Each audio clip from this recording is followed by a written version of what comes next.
Let's challenge our limitations and promote our curiosity on education and so much more. This is the No Box Podcast with Dr. T. Hey, is this thing on?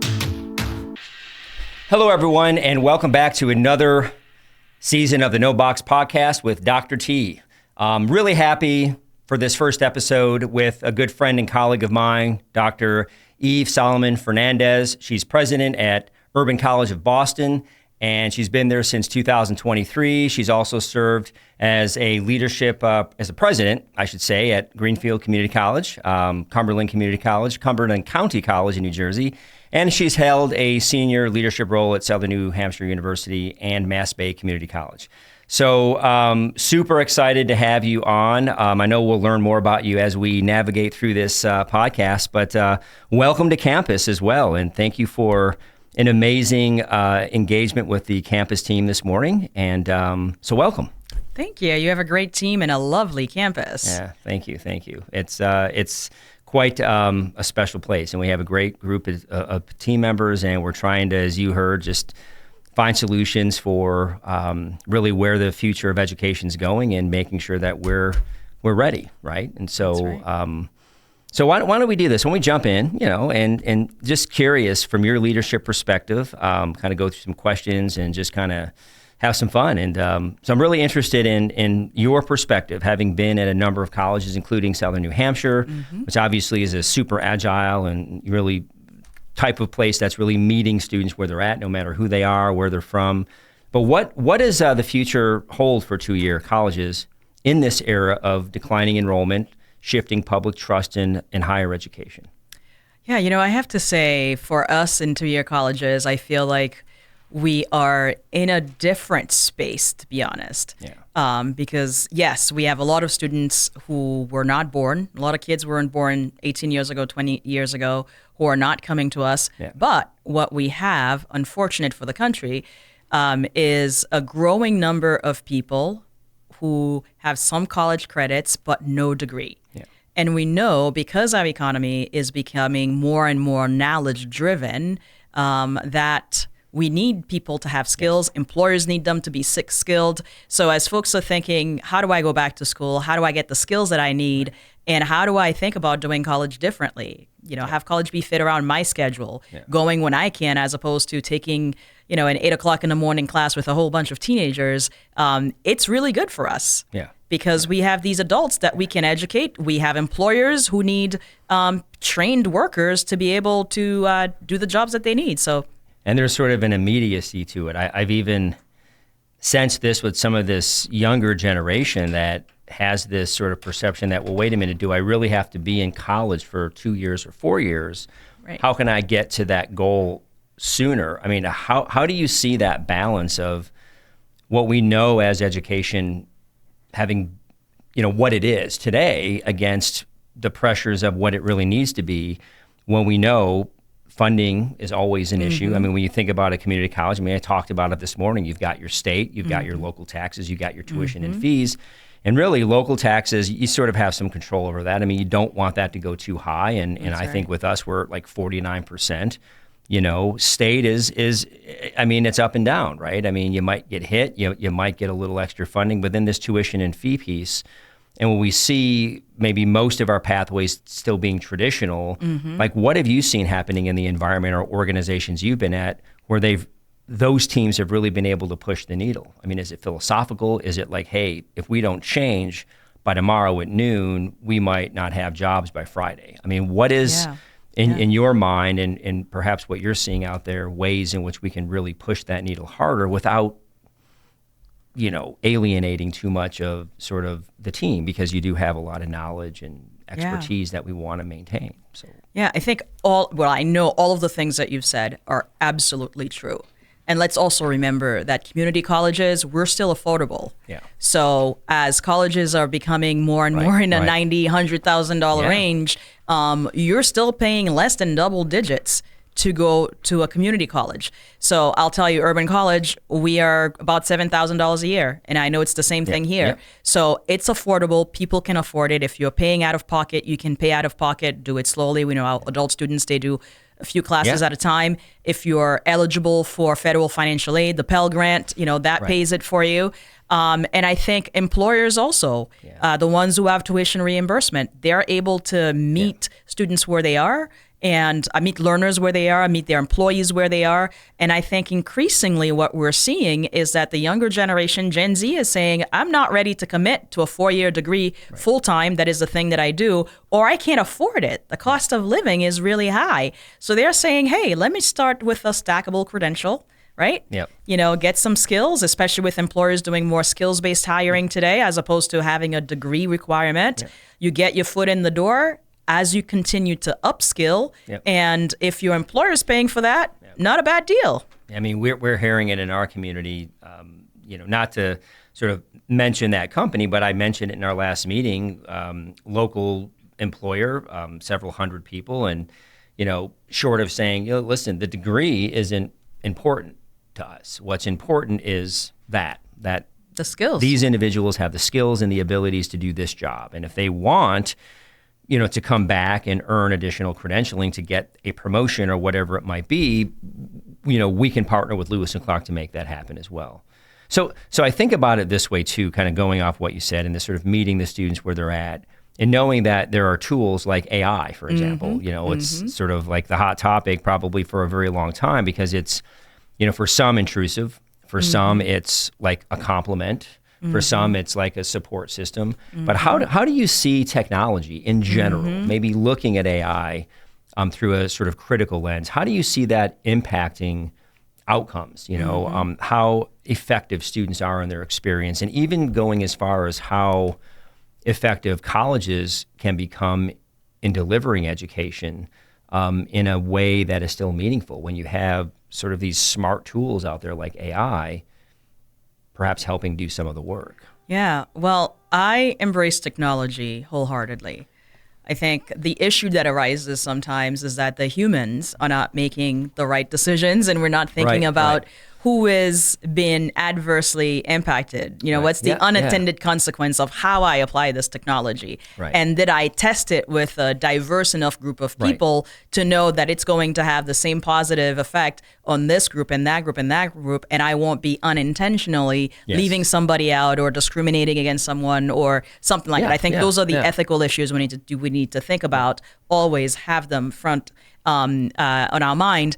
But overall, I would say technology is great. Technology is getting rid of a lot of the rote activities that people don't like, the things that are time-taking, time-consuming, and it's freeing us up to apply human skills to complex problems, the things that humans can uniquely do that you will never get a robot to do. Humans can now focus on those things. Student success, we were talking about earlier, right? A robot cannot do that for you.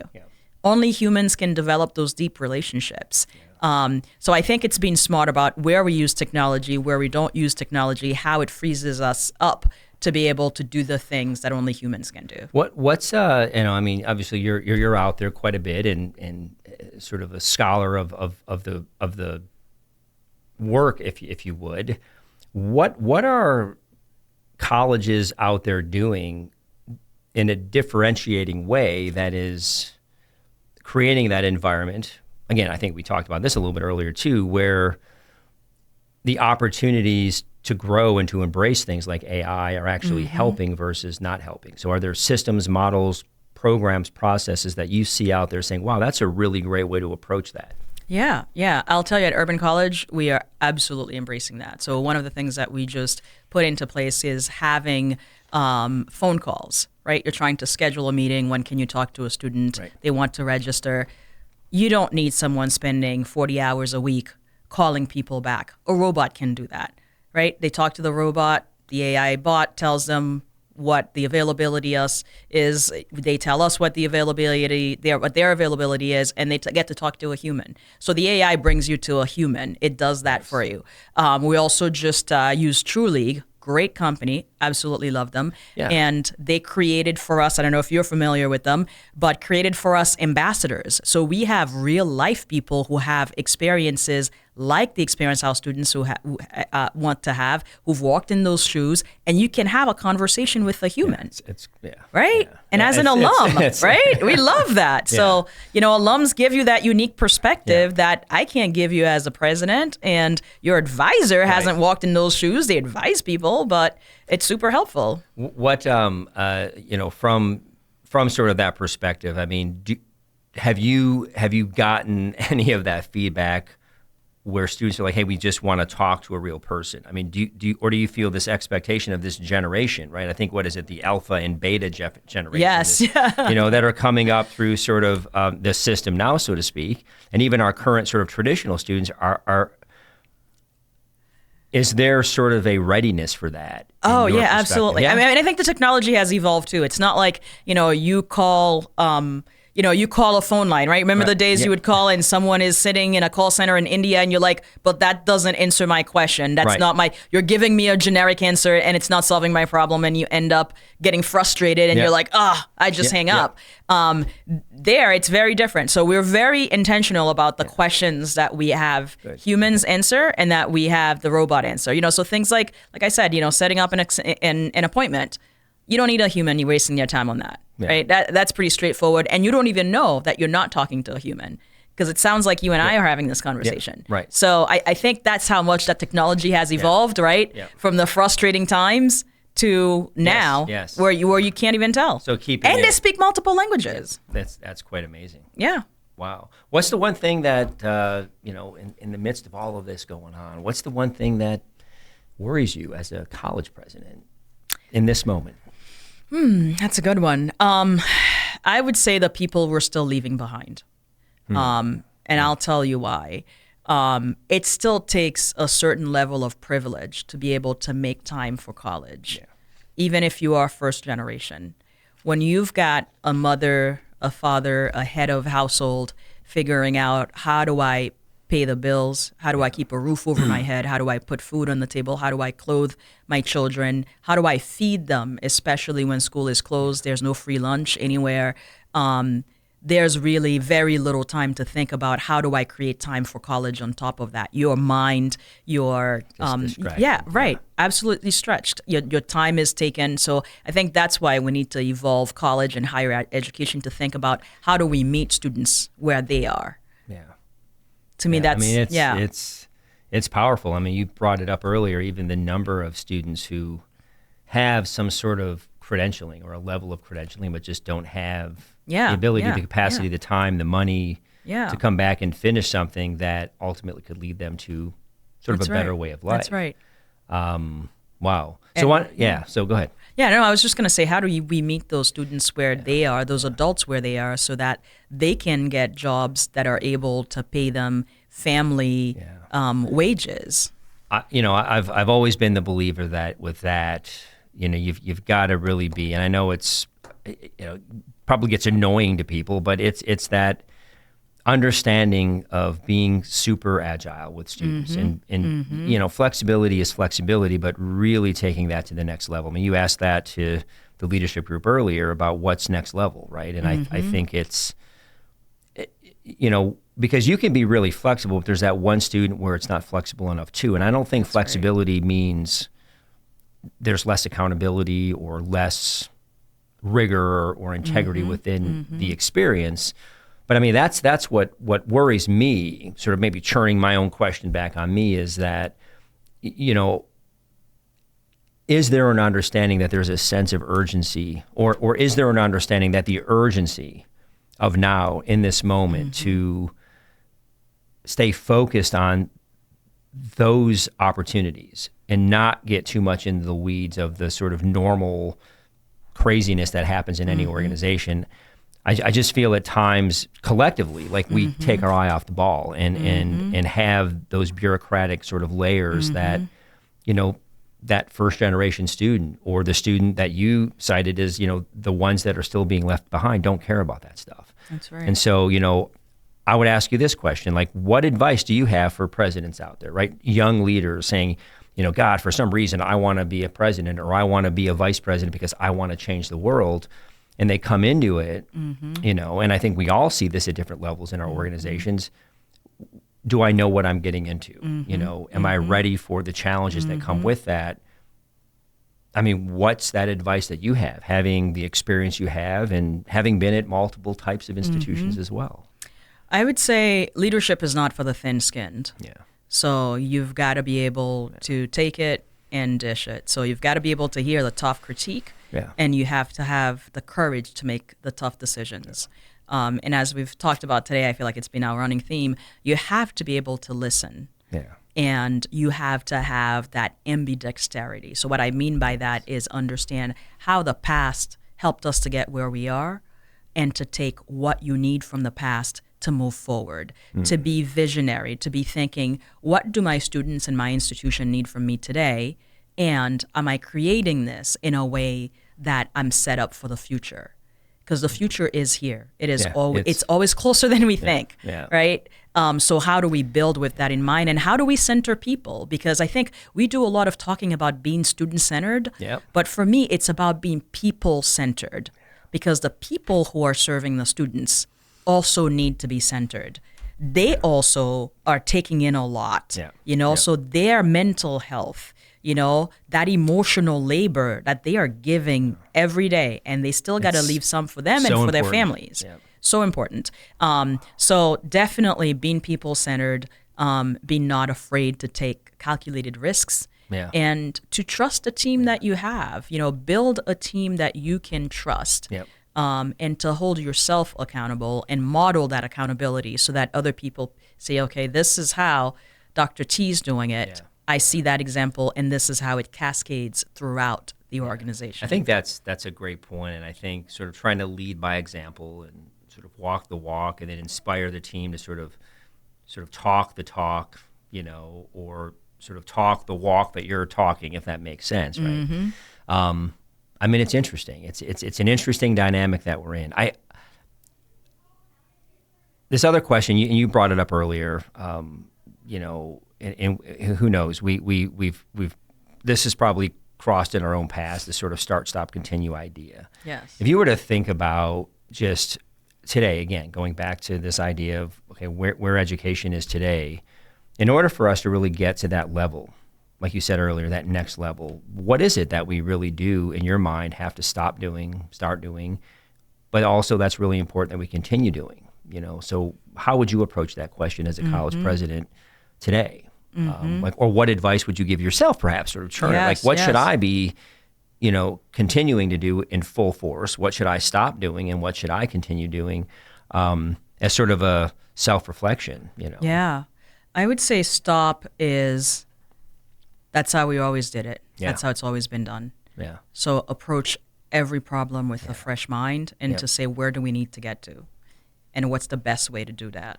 So stop looking at the past as a reference point. Extract what you need to extract. Put it in your knapsack and keep moving forward. So so that's really important. I think that's what we stop doing. The start doing, and I think we don't do enough of that, and maybe it's continue doing for some of us, and I know you certainly, is around learning from other industries. And higher ed and in community college, we like to say, oh, well, if you don't have community college experience, well, you can't do this job. Well, do you know how many people you're closing out? Do you know how much innovation you're closing out? Do you know how much in making that statement you're saying, I like group thought? Right? Group think. Exactly. We want to do these things the way we all are trained to think about it. So when you inject someone from elsewhere, they bring in that new energy, new attitude, different way of seeing things. That can really energize a team. That can really spur innovation and bring people who've never spoken before to speak, right? And keep doing, I think, continue to be student-centered. And I think at community colleges, we are focused on the students in a way that you don't find in other sectors of higher ed. I think institutions that are teaching focused, we're focused on the teaching and learning. We're focused on the pedagogies. We're focused on how do I get my students from here to there? What are the competencies they need to master before they leave? So you've had experience in sort of the competency education sort of arena, something we've been building here with multiple programs, a really cool innovation around the what we call the competency-based ed Gen Ed bundle. So I think 9 or 10 of our Gen Ed courses are sort of in this sort of package that allows students to navigate that experience, in a good way. One of the challenges that we have, and I know other schools that have sort of been knocking on our door about how are you handling this, and it's a pretty complex response, but how do you see with the changes coming or already having arrived, it's now a matter of how are we tweaking and sort of continuing to enhance or create more sophistication around these models. And I know Mike was like, don't mention my name. Mike's behind the scenes here, ladies and gentlemen out there. And Mike's one of our faculty members, one of our long-standing faculty members, a great champion to the work. But what is, in your opinion, what does the future of faculty work look like? And how would you answer that as a president? I think it is evolving. Yeah. I cannot say what it looks like, but I think it is adaptive. No, it's absolutely adaptive. We are seeing both technology and student preferences, student demand really drive how we educate students, where we educate students, and we're also seeing the market affecting that. So the skills-based hiring, that is, to me, a good way to accelerate CBE, competency-based education, because the employers are focused, these are the skills, these are the competencies. How do we create ways for students to demonstrate that they have competencies in a way that is not tied to the credit hour? Yeah, I think it's a really, I mean, it's one of those questions that I often ask because I feel that, setting up our faculty to be successful long-term is also like on our shoulders, right? I mean, we see these changes happening around us in the environment. And, as I said to a faculty member who's actually one that's leaning into this and saying, hey, I want to, like I said today, and, solution finders, not solution deniers, right? Like, hey, how can I help? Where, understands that the nature of the work is going to be very different, and how do we offer the most flexible and agile opportunities for students when we're still sort of operating in a very linear sort of environment, whether that's how we're paid, whether that's kind of how the day in the life looks. So, well, let's do this, all right? Let's take a quick break. Okay. When we get back, I'm going to call my good friend here behind the scenes, Mike, to give us his perspective, all right? So let's take a break. We'll see you all in a moment. Thank you.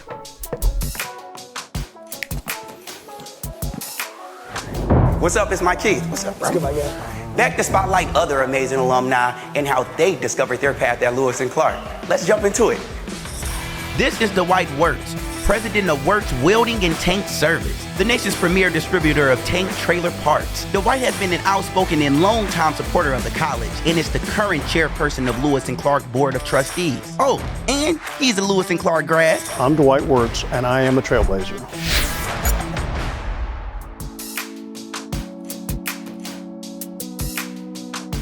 Welcome back, everyone. And in the studio today, we have Dr. Yves. And also, right before the break, I called out my good pal here, Mike Lemons, who we've asked the question to. So we're going to ask his opinion on this future of faculty work and sort of all these changes happening in education. And what's the faculty perspective on that, Mike? Like, how do you see it? Well, I think that really depends on what year you are in your tenure, I guess. I mean, really. Yeah. I mean, when I'm young and eager, I'm excited to do new things. I've been here for 31 years now. A lot of what we've done to change, we kind of had to. Yeah. And maybe I got a little comfortable. I think you guys, the phrase you're using, don't get comfortable. Yeah. I got comfortable because things just rolled along. And when it didn't, I was like, man, I'm an old dog. Do I want to do this? But being energized to do it again. So I really think it depends on where the faculty members are. But I think something you raised this morning that was really cool. And that was, how do you work on LC as opposed to working at LC? Mm-hmm. And I think that's key. And you would also ask, what are your goals, or what's the one thing that you plan to do? And I think positivity driven by perspective, or vice versa. Yeah. To where there are times we can get wrapped up in additional work or different work or new work. Ultimately, we have one of the greatest jobs in the world, and that's the ability to educate students. And I've made lifelong friends that are students. So that's a privilege. So sometimes maybe take note of what you have. Mm-hmm. That's great, as opposed to being frustrated about what isn't, and just being positive in the work that you try to bring, I guess is my perspective now, and the reason why at 31 years we do all the changing, because it's kind of reinvigorating. But also, if I'm defending faculty, like when I used to be a faculty president, then it's, let's make the work purposeful. Let's not make it box checking. Let's not make it the latest trendy word or the latest catchphrase or whatever. And if we're doing this work, then let's make it purposeful and let's use it for something. I think is a faculty perspective. I think most faculty, we all at different points in our lives, right? To where we're really go-getter here, we're not here, things that are happening. But as long as the work is always purposeful, I think faculty would buy in more than they don't. I really like that, Mike, because I think being a faculty member is probably the hardest job, especially right now, because it's not just preparing students for the jobs, for the workforce, but it's also you're shaping humans. Right. The decisions, the personal decisions that we make, we have thorny issues like the environment. We all contribute to global warming. So teaching that responsibility, those gen eds, those things are important. Telling people that, this is your county, this is your country, this is your town, right? Becoming involved, becoming engaged, whether it's school committee, whatever it may be, to be able to understand this is a privilege. So it's not just like the skill acquisition, but you're educating a whole human. And you're educating today's leaders and the future leaders.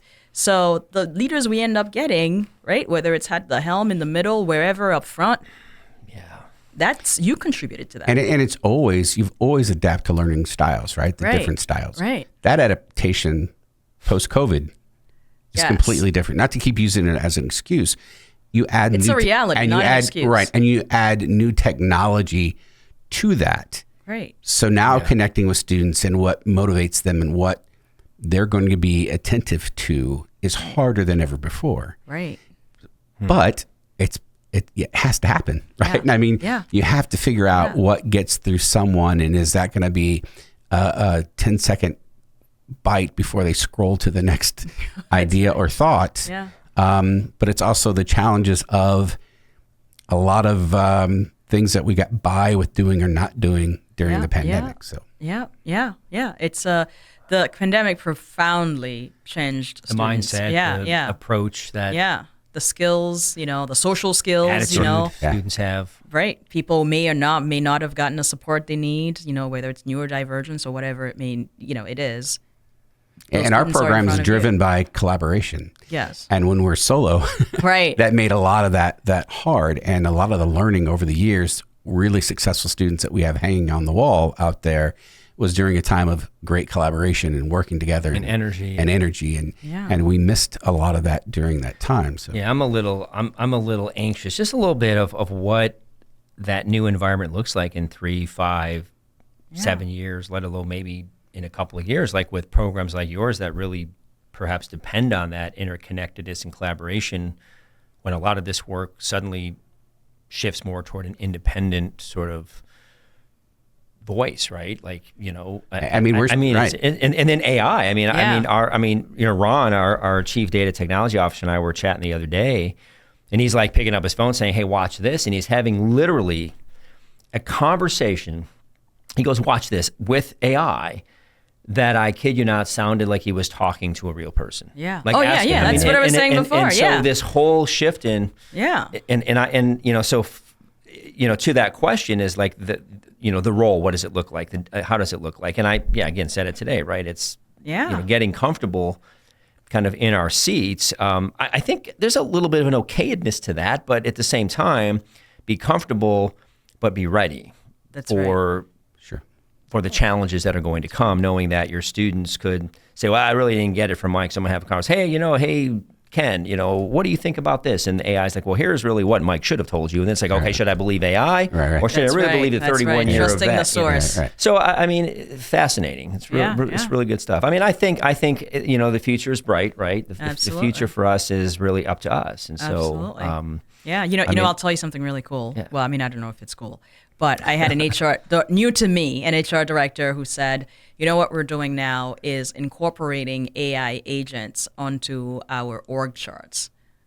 And I mean, you actually, That's she's insane. like, yeah, I never she's like, heard yeah, that. we have titles and roles Wow. and who they, yeah, right. Yeah. Like it's not a person, it's actually an AI agent. So Do that's they get benefits? I mean, what's the, cheaper, right? cheap labor, right? Go work 24/7, you know? Like, worry about the quality too. It's not quite a human, but I'm really curious. You've done most of the question asking today. Yeah. So what wisdom do you have to share, whether it's for faculty or that new aspiring administrator you talked about? I think because there are so many changes in the environment today. I mean, challenges that are coming at us left, right, above. I think it's really, and it's a point I brought up this morning with the team, is this idea that we always have to